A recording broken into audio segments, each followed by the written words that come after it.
My name is Mark TARDI, and although I'm primarily a writer, I'm going to spend my time today talking about the work of some other writers, some of whom I've translated from Polish, and some of whom, one of whom my wife translated from Polish. Um, so I think I'll say a little bit about some of these poems kind of in process, but just for some general context, there are three writers. Um, Two, I think, are reasonably well established. One is an emerging writer. I'll start with the emerging writer. Um, and they have sort of different texture, different flavor to what they're doing. So the first poet that I'm going to share with you today is Alexandra Birska. I think that she's writing some interesting poems kind of from the perspective of what's going on within the world of teaching, which I work in the university. I know a lot of people who teach. All of us have been students at some point or other. So this is a kind of world that I can relate to, and I think that she's deploying an interesting kind of irony and humor. So yeah, so this is the first poem that I'll share. It's called "About the Behavior in Class." Do I have a soothing effect on you? A herd of unicorns galloping across your synapses, the cold high sea waves, a sharp wind, yes. The wan light of the screens, the silent herd sucked into smartphones, door closed, yes. Little pink tablets with benzodiazepines, Bardzo sweet, yes. Roaring herds disguised as animals in the corridors, no. Your affectionate friendship with the trash can, no. Toilet paper installations, yeah, przepraszam. Get away from the window. Sit down. Conjugate. I'm broken. You're broken. We're all broken.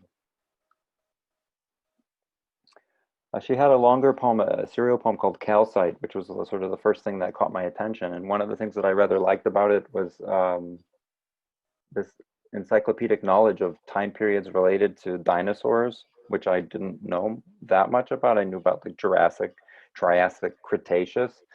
So I had to, in translating this, I had to figure out the names of some of these time periods, and that was really sort of fun. But I like the toggle between kind of interior dialogue and interior monologue and rhetorical kind of questions between teacher and student. So this is from a longer sequence called Calcite. I already know why you always have dirty pants. And what shall I tell you, child? A fairy tale about ammonites and osteochondral fish, Cretaceous, Jurassic, Triassic, outbid you for grief, Permian, Carboniferous, Devonian, or shall we play? There are so many dark tales about the extortion of so-called respect, Silurian, Ordovician, Cambrian. Think before you repeat yourself. Wash your hands before you go back to your desk. Another element I think that sort of shows up in these poems, and it reminds me of an American writer, Lisa Jarnow, in some ways, is that there's these concerns with animals and the dynamics between humans and non-human animals, which is certainly at play here. Behavior evaluation. The problem is that I want to save you, my burning koalas, tired-eyed hamsters, pensive, plump chinchillas. I'm building an ark on the edge of the bed, all awobble with your doubt.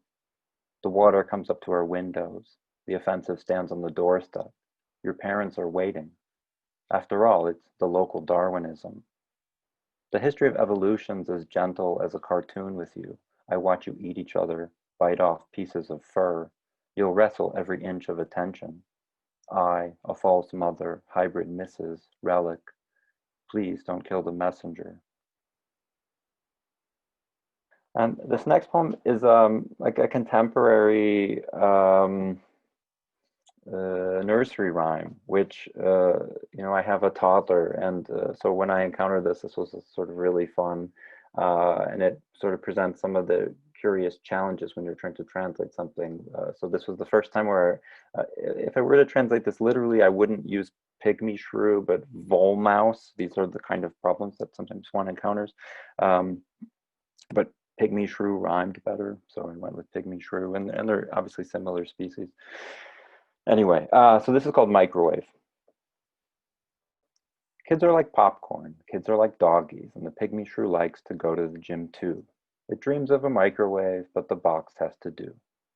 Kids are like popcorn, kids are like doggies, and the pygmy shrew scurries from wall to wall. His cellar's full of worries, little baby doll. Kids are like popcorn, when heated, they burst. Kids are like doggies, so prepare for the worst. The burnt copper wires come out of my mouth. My melted brain's gone south. Okay, so the next poet that I'm going to talk about is a writer named Branka Novitska, who's been translated by my wife, Katarzyna Schuster-TARDI. And this is from an excerpt from a book that will be coming out next year called To Feed the Stone. It's being published by Dalkey Archive Press in the spring. So I'm going to read two poems from this. So this is Branka Novitska. And these are sort of prose poems. They're interlocking in various ways, and the perspective, the poems are sort of written from the point of view of a child, a sort of child narrator, but a child who is, 7, but also kind of maybe grown up too soon. This is called Teaspoon. The dead don't use sugar unless you stick teaspoons in their hands and help them stir. Sugar crystals pretend to be tornadoes. Whirlwinds put tea leaves on carousels. They're still swirling even after the teaspoons have grown cold, sitting on the saucers. Let there be motion. Let an ant run across the tablecloth, hauling a cake crumb. We need a wasp over the table, something to buzz, to disarm the quiet of this scene before the dead speak up with what we've glued from them, from paper slips of stored words. Before we hide behind their backs and start speaking for them, imagining their lips moving. Later, we'll walk their fingers to the plates, use them to crumble the biscuits, collect the crumbs with their fingertips, which we'll lick for them. Finally, tired with the weight of the marionettes, we'll rest their hands on their knees, letting ourselves know that this is where the tea and memory end. The dead don't dress themselves. We do it for them. The same goes for combing hair, shaving, sliding bobby pins and cufflinks, adding fuel to the fire and turning off boiling water. You have to clean their shoes, lick stamps for them and mail letters which never reach us. They won't think unless we think for them, so they think about us with our thoughts. Sometimes on a hot day they'll wear gloves and woolen hats or snow caps over a frozen river where we forgot them last spring. The child leaves her grandpa over a glass of tea. Tomorrow she'll be back to sweeten it, and again, until there's no sugar left in the world. This next one is called Stone. Neither chestnuts tossed in pockets nor stolen apples weigh on a child as much as sorrow. The job of sorrow is to just be. Just that. The rest is up to you. If you embrace it, sorrow will fatten like a snowball. It will stick to every thought. It's summer now. The child is standing in the garden of awe of the world, which leaves her open mouth like steam. Sorrow's resting on the side. It's not melting, not even sweating. The child knows. Somehow she knows. Nothing belongs to itself, neither a stripe on a bee's bottom, nor a hair on a hemp twine, nor a leaf that falls. They are part of everything. How can you see everything if all around you see are things and each wants to be known? The child feels excitement. It starts in the head and moves down between the legs. It tickles as if someone was using a feather down there. She knows she wants everything. She also knows she won't reach it without learning each thing individually. A mill of hands and senses will never work through such enormity. Impossible. The ball of sorrow feeds on the icy word, impossible. The child closes her mouth. She shuffles off home. On the way, she finds a stone. Okay, and I'm going to close with a poem from a poet named Robert Rabitsky. I spent quite a bit of time working on his book, which will be coming out next year as well as Branka Novitska. And the book is called The Squatter's Gift. And this is a poem called The Center. It's kind of difficult to really like encapsulate what he's doing in a soundbite. He's kind of chameleonic and acrobatic and a lot of other things at once. I think this gives a little bit of a flavor. This is called the center. The center is the self from the bottom, a polygon of lights and a polygon of lights, the self like an empty glass, setting the self in a space that exceeds the pull of Earth's gravity, the self like the electronically tuned sound of a vibraphone bar. How to answer a question which is like a spring for the self, the spelunking of the self, maybe a rubber wall for the self, thought like a skateboard. Oh, he fell on his ass. The center's everywhere. Every particle is the center. How to think when it's cold, when in math only geometry makes sense, human geometry. When a person's constantly reduced to something, for example, reduced to money, ground zero of money, what can the marriage of money and mercy accomplish? What's the point of writing if it carry a command? From which side does the gutter snipe appear more clearly? Where a penniless beggar rummages in the trash, or where non-existent millions be funneled ruthlessly? I dreamt by mathematics. A layered I, forgiven of passion, more unshakable than the earth? I beyond picture and sound, I beyond writing, I twitches, isthmus to the unexplored. And what you've seeked, thinkers, prophets, teachers of the invisible, discover, find, outfigure. I unshakable when I hurts and suffers, I unshakable when dies. 'Tis this you beyond knowing, echoing. Here is some links to Alexandra Bierska, Branka Nowicka, and Robert Rubitsky for those of you who might want to explore what they're up to a little bit more. This is Sandy Blyfer in Venice. Are you a poet yourself? Yeah. Poetry? Yes, yeah. I have 3 books. I'm working on a 4th, as well as the translation book for next year. Oh, it would have been nice to hear some of your poetry too. Yeah, I mean, I think that part of what's on my mind right now is that in this time of intense isolation, we don't have as many ways to sort of connect. And one of the, I think, beauties of translation is that it is this way to both share a kind of intimacy, but also kind of extend that to a wider audience. So because I've been sequestered in my little village for the last 5.5 months, I felt like I wanted to use this opportunity to shine some light on some other people. Are you writing during this period, or are you finding it very difficult to? I mean, I'm finding it very difficult to go into my old habits of. Yeah, I mean, it's challenging. Linear process that has been interrupted, and there just seems to be other things banging on the door. Sure. That it's not business as usual. So definitely not. No, I mean, I think that it's a little bit easier for me to get in a mode when it comes to working on translation than my own writing. Like, there's a different kind of mental switch that takes place.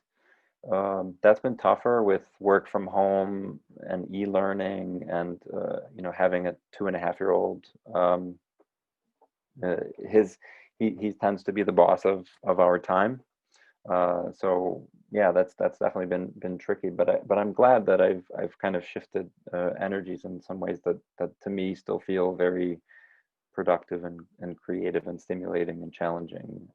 So if we pivot to some sort of normal that resembles what things were pre-pandemic, then I think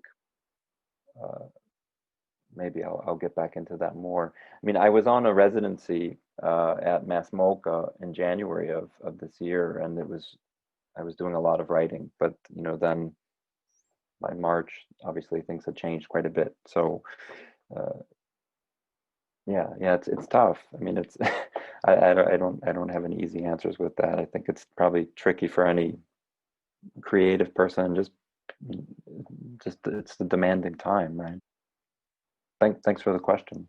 I had a comment or a question for Mark. This is Walt, Pat's.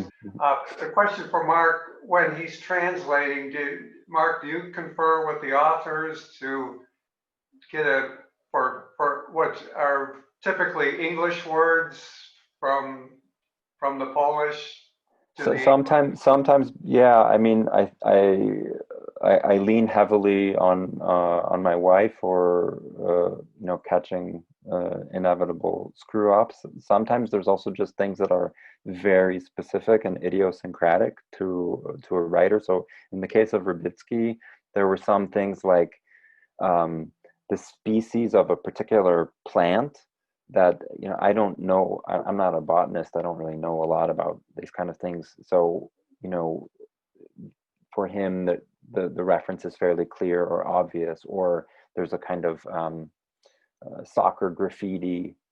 So these things, yeah, I have to ask about them. Sometimes you can kind of come up with solutions. Other times it can be very tricky. With Bierska, there was an instance of a line in a poem I didn't read, but I had a question for her about it because I was picturing it very differently. So, and it was actually, the poem was based on a drawing that a student gave her. So she sent me a photo of the drawing. So that was really helpful. Yeah, I mean, I think it's, when in doubt, it's a good idea if you have the resource. Obviously, you can ask and try to see what what solution might present itself. It doesn't always work, or it's not always the case. But on the flip side, you know, like I had an experience where my work was translated into Italian, and the translator didn't ask me a question about a reference. The result of which was that he assumed that I was making a reference to an editor from the New York Daily News in like the 1970s, and that wasn't what I was talking about at all. So, you know, had he asked me, I would have been able to tell him like really easily, like, no, it has. I don't even know who that person is. So yeah, there's definitely times where I'm scratching my head and I just have to, you know, seek the information and the insight elsewhere. Luckily, I also have some friends who have been very generous with their time and support as well. So, you know, that helps too.